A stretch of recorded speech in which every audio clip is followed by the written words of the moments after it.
Welcome to my channel, Chemistry with Biswajit Seal. Now, again I come back with a new video. So I hope all of you enjoy the last video of D block elements with tricks.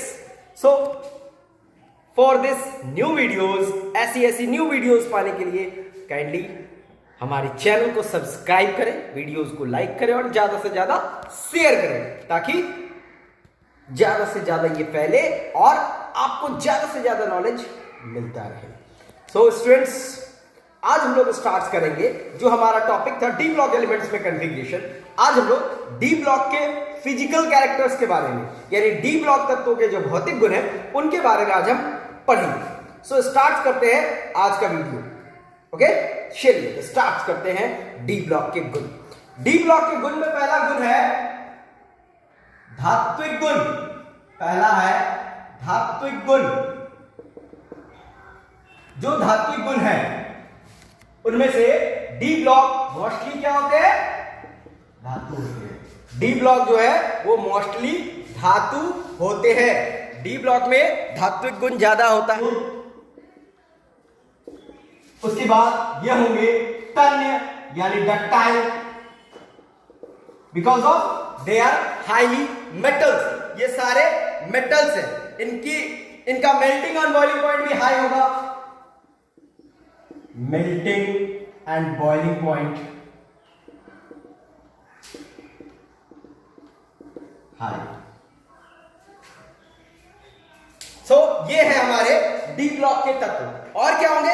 Hard orbital होंगे और इनमें जो है mostly unpaired electron होगा।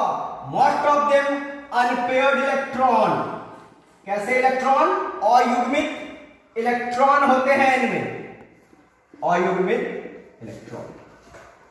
और इनकी जो packing होती है, जैसा हम लोगों ने सॉलिड स्टेट में पढ़ा है, ये सॉलिड है, पहला तो धातु है तो obviously most of the metal are solid. ये जो होते हैं ये बीसीसी की पैकिंग में आते हैं, एफसीसी की पैकिंग में आते हैं।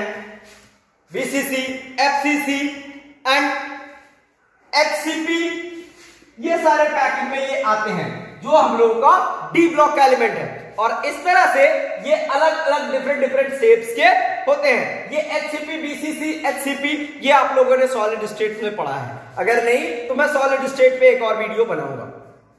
नेक्स्ट चलिए आते हैं कि है क्या। दूसरा पॉइंट जो है हमारा एटॉमिक रेडियाई है। एटॉमिक रेडियाई, जिसको हम लोग हिंदी में कहते हैं परमाणविक त्रिज्या। परमाणविक त्रिज्या।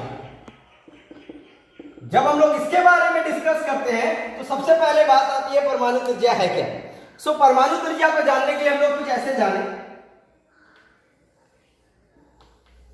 जो हमारा एटम है उसके न्यूक्लियस से लेकर के लास्ट ऑर्बिट के बीच का distance, that is called atomic radii. This is called atomic radii. Centre से लेकर के, जो न्यूक्लियस से लेकर के हमारा लास्ट ऑर्बिट का डिस्टेंस होगा वो हमारा एटॉमिक रेडियाई होगा। क्योंकि प्रेडिक्टेबल हम लोग क्या जानते हैं, इस तरह से बेस्ड है।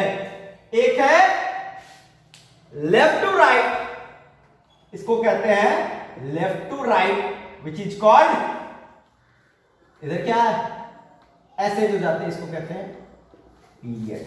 ऊपर से नीचे जो आते हैं इन्हें कहते हैं group. Top to bottom group और left to right it is period. ये हमारा पीरियड और ग्रुप है जिसपे हम लोग डिस्कस करते हैं कि प्रॉपर्टीज क्या होगी। सो आप लोगों ने पढ़ा होगा atomic radius in predictable from left to right decrease होता है। हम लोग जो पढ़े हैं क्या कि प्रेडिक्टेबल में एटॉमिक रेडियस डिक्रीज होता है और टॉप टू बॉटम इंक्रीज होता है। चलिए आज हम लोग डी ब्लॉक में देखेंगे। डी ब्लॉक कहां से कहां तक था हमारा? 3 to 12। पहले हम लोग इधर देखते हैं 3 to 12 जो हमारा है डी ब्लॉक क्या होगा। इसमें कुछ एलिमेंट्स है और देखिए बहुत इजी तरीके से मैं आप लोगों को समझा देता हूं। क्या भाई, सारे एलिमेंट्स के नेम हम लोग लिख लेते हैं। Scandium, titanium, vanadium, chromium, manganese, iron, cobalt, nickel, copper, zinc. ये हमारा सीरीज 3D का, उसी तरह से 4D, उसी तरह से 5D। सो सबसे पहले देखिए क्या होता है 3D में जो हमारा एटॉमिक रेडियस होता है वो यहां से यहां तक डिक्रीज होता है। क्या होता है भाई, यहां से यहां तक डिक्रीज होता है। स्कैंडियम टू क्रोमियम जो हमारा एटॉमिक रेडियस है वो डिक्रीज होता है, और दिस यहां तक almost same, Mn to Fe, chromium to copper almost same, and then after it will copper and chromium it will increase, slightly increase. This one slightly increase. चलिए अब discuss करते हैं होता क्यों। Scandium to chromium size decrease करता है because of moving from left to right. हम लोग लेफ्ट टू राइट जाते हैं तो डिक्रीज होता है। क्यों डिक्रीज होता है? क्योंकि जैसे ही ये इलेक्ट्रॉन ये एटम में एक्स्ट्रा इलेक्ट्रॉन एंटर्ड करते हैं तो attraction power from the centre to last electron increases. Centre से लास्ट इलेक्ट्रॉन के बीच का इंक्रीज कर जाता है, यानी सिंपली यूं कहें तो न्यूक्लियर चार्ज इंक्रीज कर देता है। सिंपली लिख सकते हैं क्यों? Scandium to chromium nuclear charge हमारा इंक्रीज कर जाता है, और न्यूक्लियर चार्ज इंक्रीज होने की वजह से दोनों के बीच अट्रैक्शन इंक्रीज हो जाता है, और अट्रैक्शन इंक्रीज होने पर साइज डिक्रीज हो जाता है। और Mn से Fe ये ऑलमोस्ट 4s2 आते हैं। अनपेयर्ड डी इलेक्ट्रॉन में डी ऑर्बिटल में इलेक्ट्रॉन्स एंटर्ड करते हैं 4 5 तक। तो अब डी ऑर्बिटल्स में इलेक्ट्रॉन इंटरैक्ट करते हैं तो स्लाइट डिफरेंस होता है, बहुत ही छोटा सा डिफरेंस, जिसको ऑलमोस्ट हम लोग सेम रखते हैं। और क्रोमियम कॉपर टू जिंक में इंक्रीज कर जाता है। ये क्यों? ये due to screening effect. Screening effect कहिए या शिल्डिंग इफेक्ट कहिए, इसके वजह से हमारा कॉपर टू जिंक इंक्रीज कर जाता है। क्या है शिल्डिंग इफेक्ट? शिल्डिंग इफेक्ट है क्या कि जब कोई आउटर मोस्ट इलेक्ट्रॉन किसी एटम में एंट्री करना चाहता है तो उसके इनर इलेक्ट्रॉन्स का रिपल्सिव फोर्स काम करता है। यानी अगर ऐसे करके एक एटम है, इसमें बाहरी इलेक्ट्रॉन आ रहा है या अंदर वाला इलेक्ट्रॉन बाहर वाले इलेक्ट्रॉन को रिपेल करता है बिकॉज ऑफ सेम चार्जेस, और जब रिपेलिंग होती है तो थोड़ा सा साइज इंक्रीज हो जाता है। अब आप कहेंगे सर सब में होता है? जी हां, सब में होता है, बट जिंक के केस में D10 फुलफिल है। D10 जैसे ही फुलफिल हो जाता है तो ये अपना ज्यादा से ज्यादा इफेक्ट शो करता है, जिसके वजह से जिंक का रेडियस कॉपर के कंपेयर में इंक्रीज कर जाता है। So students, your simple concept, scandium to chromium decrease, manganese to copper increase same, and copper to zinc is increase. This is our concept is there, and the simple concept why decrease due to nuclear charge. घटता क्यों है? Nuclear charge. Nuclear charge क्या है? Positive charges. Positive charges means size छोटा हुआ, attraction increase हो गया। यहां अट्रैक्शन डिक्रीज हो गया और रिपल्सिव फोर्स ज्यादा हो गया, जिसकी वजह से हमारा ये इंक्रीज कर गया। ओके, ऐसा ही काम, सेम ऐसा ही काम हमारे 4D और 5D और 6D सीरीज पे भी होता है, बट 6D तो ऑलमोस्ट रेडियो एलिमेंट है। चलिए अब हम लोग देखते हैं 4D सीरीज पे। 4D सीरीज पे हमारा क्या है? Gallium, zirconium, niobium, molybdenum, technetium, ruthenium, rhodium, platinum, silver, cadmium. ये हमारा सीरीज है, ये हमारा सीरीज है। इसमें भी क्या भाई? Same condition, first to molybdenum तक, फर्स्ट टू मॉलिब्डेनम तक decrease, and technetium to platinum तक same, and this one is increase. क्यों भाई? क्यों हुआ? क्योंकि इसमें न्यूक्लियर चार्ज इंक्रीज कर गए। Increasing of nuclear charge, same condition, scandium to chromium के बीच न्यूक्लियर चार्ज इंक्रीज करता है। यहां पे ऑलमोस्ट इलेक्ट्रॉन कहां फिल होता है? डी ब्लॉक पे, जिसके वजह से डी ब्लॉक फुल, ना हाफ फिल्ड है ना फुल फिल्ड है, इसीलिए इसका ऑलमोस्ट सेम। और यहां D10 होने के कारण हमारा शिल्डिंग इफेक्ट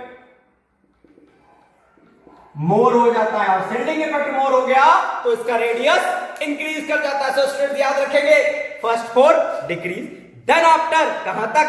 8 तक, 8 D8 तक वो इंक्रीज करता है, और फिर D8 तक सेम रहता है और फिर इंक्रीज कर जाता है। This is our concept is there.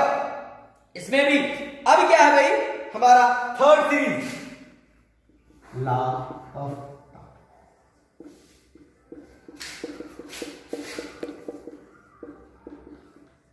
क्या है हमारा? Lanthanum, hafnium, tantalum, tungsten, radium, osmium, iridium, platinum, gold, mercury. इसके लिए याद करने की ट्रिक्स मैंने पिछले वीडियो में बनाई थी, डी ब्लॉक। अगर आपने वो नहीं देखा है तो हमारे आई बटन पर जाकर के डी ब्लॉक के सीरीज को जरूर देख लें। चलिए हम लोग स्टार्ट करते हैं। क्या भाई हमारा क्या है? Lanthanum to radium, lanthanum to radium it is decrease. First series में डिक्रीज होता है, उसके बाद फिर osmium to platinum same, osmium to platinum same and it increases. D10 जो होंगे उनका रेडियस बाल बाकी के कंपेयर में अधिक होगा। हमारा रूल्स क्या था? लेफ्ट टू राइट डिक्रीज करता है, बट डिक्रीज होता है। कंसेप्ट यहां पे हम लोग ओनली डी ब्लॉक पे डिस्कस कर रहे हैं, तो प्रॉपर्टी कंप्लीट देख रहे हैं। लैंथेनम टू रेडियम डिक्रीज करता है because of nuclear charge, osmium to platinum same because of unfilled और not completely filled D block and it is fulfilled D block, that's why it is increases. So ये हम लोगों का series है जो हम लोग रेडियस के टर्म में देखते हैं, रेडियस के कैलकुलेशन में। नेक्स्ट प्रॉपर्टी हमारी है आयनिक रेडियाई। नेक्स्ट प्रॉपर्टी हमारी है आयनिक रेडियाई। अब डिस्कस करते हैं आयनिक रेडियाई। जो हमारा आयनिक रेडियाई है ये क्या है भाई? This is the this thing. किसी भी आयन में, नॉट ऑन एटम, आयन में लास्ट इलेक्ट्रॉन जिस जगह एंटर करेगा उसके बीच का radius, this is ionic radius. Electron में सेंटर से लास्ट इलेक्ट्रॉन के बीच का radius, it is ionic radius. And ionic radius increases from top to bottom. Sorry, one thing is that atomic radius, we not discussed about atomic radius in period. Before once I will say that in atomic radii in period, sorry, in group, atomic radii in group 3D, 4D, 5D, 6D. This is the group. In group, how atomic radii changes? Atomic radii changes from 3D to 4D. 3D to 4D, it will increase because number of cell increase. 3D से 4D आने पर हमारा radius increase करता है। क्यों? हमारा configuration increase करता है। सिंपल, इसमें इलेक्ट्रॉन कहा जाता है 3D में, इसमें आता है 4D। देखिए नंबर ऑफ सेल यहाँ 3 है, इसमें नंबर ऑफ सेल 4 है। 4 number of shell means orbit का साइज इंक्रीज कर गया। बट 4D to 5D आने के बाद ऑलमोस्ट सेम हो जाता है कुछ एलिमेंट्स में।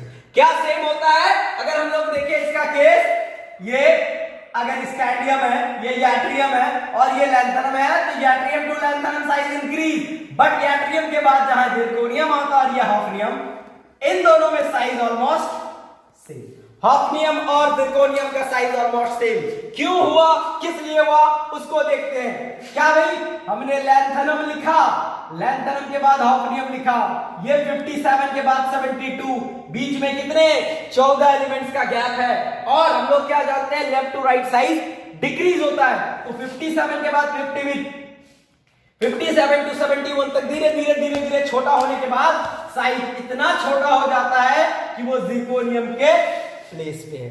एक्चुअल प्लेसिंग अगर हम देखें तो इस जगह पे अगर हॉफनियम ना होकर के सीरियम होता जिरकोनियम के नीचे, तो cerium is bigger than zirconium, so radius उस जगह पे इंक्रीज कर जाता। बट इस केस में हमारे जिरकोनियम के नीचे है हॉफनियम, और हॉफनियम होने की वजह से हमारा जो साइज है वो ऑलमोस्ट सेम हो जाता है। और इस प्रॉपर्टी को हम लोग कहते हैं lanthanide contraction. Lanthanide contraction, lanthanide contraction की वजह से जिरकोनियम यानी 4D to 5D का सीरीज या 5D to 6D का सीरीज में साइज में ऑलमोस्ट सेमिंग रहती है। क्यों सेमिंग रहती है? 4D to 5D जब हम आते हैं, ये लैंथेनाइड कॉन्ट्रैक्शन, लैंथेनाइड के 14 एलिमेंट्स इस जगह से हटाए गए हैं, जिसके वजह से ऐसा होता है। और अगर हम लोग एक्टिनियम में देखें, एक्टिनियम के बाद यहाँ रदरफोर्डियम, इसमें भी वैसा होने के कारण इसे कहते हैं एक्टिनाइड कॉन्ट्रैक्शन। ये लैंथेनाइड और एक्टिनाइड कॉन्ट्रैक्शन को के वजह से atomic radii top to bottom same हो जाती है। So students, I think you understand that lanthanide contraction क्या है। लैंथेनाइड कॉन्ट्रैक्शन सिंपल डिफरेंशियल लिखते हैं कि लैंथेनाइड में 1 से 14 तत्वों में धीरे धीरे त्रिज्या में परिवर्तन, it is called lanthanide contraction.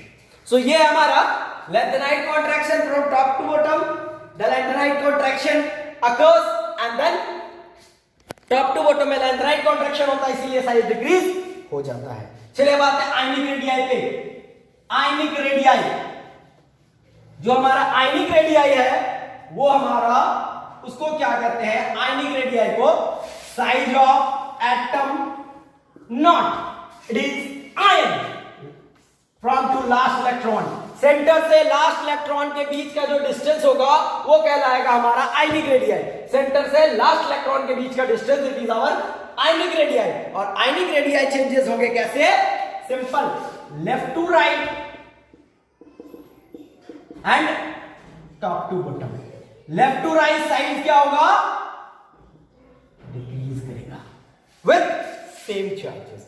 Same charges आने के बाद, बिकॉज हम लोग क्या जानते हैं, ये वेरिएबल दिखाते हैं, सेम चार्जेस रहने पर +2 +3 जो भी रखे, सेम चार्जेस रखने पर ये लेफ्ट टू राइट डिक्रीज करते हैं और टॉप टू बॉटम इंक्रीज करते हैं। But in case of not 4d and 5d, 4d 5d में इंक्रीज नहीं करते हैं, 6d में भी नहीं करते हैं। बट हमारा जो आयनिक रेडियाई है वो सेम में ऊपर से नीचे आने पर साइज इंक्रीज करता है, लेफ्ट टू राइट जाने पर डिक्रीज करता है। क्यों, चार्जेस आने के बाद नंबर ऑफ ऑर्बिट्स छोटे हो जाते हैं, जिसके वजह से इनमें अट्रैक्शन ज्यादा होता है और साइज धीरे धीरे डिक्रीज कर जाता है। क्यों, हम लोग कितना लेते हैं, अगर 3D सीरीज को देखें, +2 वैलेंसी पे स्कैंडियम 2+, टाइटेनियम 2+। अब कहेंगे सर 3+ क्यों नहीं, क्योंकि हमारा क्रोमियम और जिंक, कॉपर और जिंक 3+ नहीं दिखाता है। सो हम लोग ऐसा इलेक्ट्रॉनिक कॉन्फ़िगरेशन कंसीडर करते हैं जो सबके लिए वैल्यूएबल है। That's why we take it 2+ and then the size left to right decrease, top to bottom increase. चलिए नेक्स्ट हम लोग देखते हैं, नेक्स्ट हमारा melting and boiling point. Next हमारा है मेल्टिंग एंड बॉइलिंग पॉइंट। क्या है भाई, मेल्टिंग होता है, बॉइलिंग, मेल्टिंग मींस किसी पे जब कोई सब्सटेंस मेल्ट करता है, और बॉइलिंग किसी पे जब कोई लिक्विड जो हमारा है वो बॉयल करता है, that is the boiling point. So next is that high melting and boiling point. D block पे जो है उनके melting and boiling point high होते हैं। क्यों होते हैं भाई, सिंपल सी बात है, क्यों होते हैं हाई होते हैं, because of metallic force, because of metallic force, क्योंकि जितने भी डी ब्लॉक के एलिमेंट है वो ऑलमोस्ट मेटल है, और मेटल में हम लोग जानते हैं बॉन्डिंग स्ट्रॉन्ग होता है, स्ट्रॉन्ग बॉन्डिंग मेटल पे होता है। मेटल में स्ट्रॉन्ग बॉन्डिंग होने के कारण metallic force is more, and then अगर हम इसके मेल्टिंग एंड बॉइलिंग पॉइंट को देखेंगे तो उसका टेम्परेचर इंक्रीज करेगा। That's why melting and boiling point increases on that case. किस जगह पे, मेल्टिंग एंड बॉइलिंग पॉइंट, सिर्फ low melting point, boiling point कुछ के हैं। क्या भाई, manganese and technetium low melting point. हमारा जिंक जो है वो लो मेल्टिंग पॉइंट वाला है। जिंक के बाद कैडमियम है, कैडमियम और मरकरी, ये सारे लो मेल्टिंग पॉइंट वाले हैं। और बाकी जितने भी हैं सबका melting point above 900 degree, above 900 degree. इन लोगों को छोड़ करके बाद बाकी जितने का भी मेल्टिंग पॉइंट होता है वो एबव 900 डिग्री सेल्सियस होता है। जिनमें से एक है जिसका नाम है टंगस्टन। टंगस्टन इसका होता है 3410 degree Celsius, 3410 degree Celsius it is. And high melting and boiling point due to high strong metallic forces, इनके वजह से ये होता है। Okay, so next property is that our ionization energy. What is ionization energy? First, ionization energy. Ionization energy क्या होता है? किसी मेटल से 1 इलेक्ट्रॉन रिलीज करवाने के लिए गिवन एनर्जी। और क्या होना चाहिए? ये gaseous state. So the amount of energy required to remove 1 electron from an isolated atom. किसी विलगित निकाय मींस गैसियस स्टेट में कोई भी तत्व को पहले आप गैसियस स्टेट में लाइए, फिर उससे जो 1 इलेक्ट्रॉन निकालेंगे उसके लिए जितना एनर्जी लगेगा वो हमारा आयनाइजेशन एनर्जी। ऐसा जरूरी नहीं है कि एक ही आयनाइजेशन 2 3 4 5 इलेक्ट्रॉन्स भी हम लोग निकाल सकते हैं, आयनाइजेशन एनर्जी चेंजेस होंगे। So ionisation energy left to right और टॉप टू बॉटम देखते हैं क्या होता है। लेफ्ट टू राइट साइज क्या हो रहा था हमारा? डिक्रीज। साइज जैसे ही डिक्रीज करेगा हमारा left to right size decrease करता है तो आयनाइजेशन एनर्जी इंक्रीज करेगा। साइज जितना छोटा होगा आयनाइजेशन एनर्जी उतना ज्यादा होगा। सो लेफ्ट टू राइट जाएंगे तो आयनाइजेशन इंक्रीज करेगा।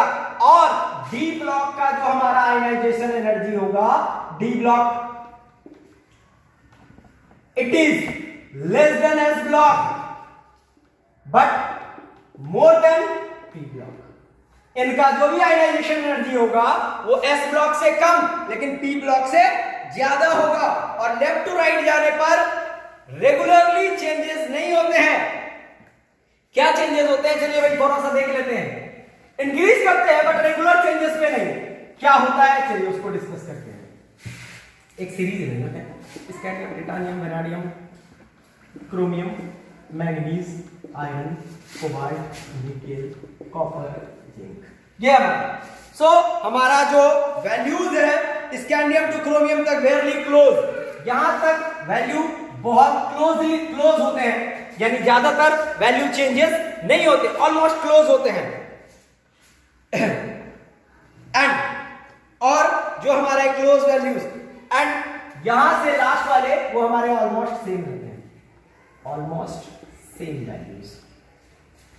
आयनाइजेशन एनर्जीज के चेंजेस क्यों? क्योंकि हमारा सेम ऑर्बिट रहता है, ऑर्बिटल सेम रहता है, सिर्फ नंबर ऑफ इलेक्ट्रॉन चेंजेस की वजह से थोड़े से वैल्यूज में चेंजिंग आते हैं। सो आयनाइजेशन एनर्जी मोस्टली किसका? एक हमारा कंसेप्ट है हाफ फील्ड और फुल फील्ड जो होंगे, half field and full field जो भी ऑर्बिटल्स है, half field full field orbitals होंगे उनकी आयनाइजेशन एनर्जी मोर होगी। जो हाफ फील्ड जैसे जिंक, इसकी आयनाइजेशन एनर्जी मोर होगी, क्रोमियम, मैग्नीज, इन लोगों की आयनाइजेशन एनर्जी मोर होगी। और टॉप टू बॉटम जब आते हैं आयनाइजेशन एनर्जी,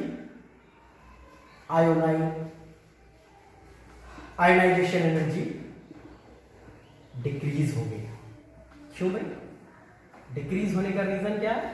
डिक्रीज होने का रीजन है कि साइज इंक्रीज करता है, और जब साइज इंक्रीज होगा तो इलेक्ट्रॉन इजीली निकल जाएंगे जिससे हमारा आयनाइजेशन एनर्जी कम हो जाएगा। So left to right ionization energy more, top to bottom ionization energy less. So students next videos में हम लोग और सारे फिजिकल प्रॉपर्टीज के बारे में देखेंगे। तब तक चैनल पर बने रहें और हाँ वीडियोस को लाइक शेयर जरूर करें।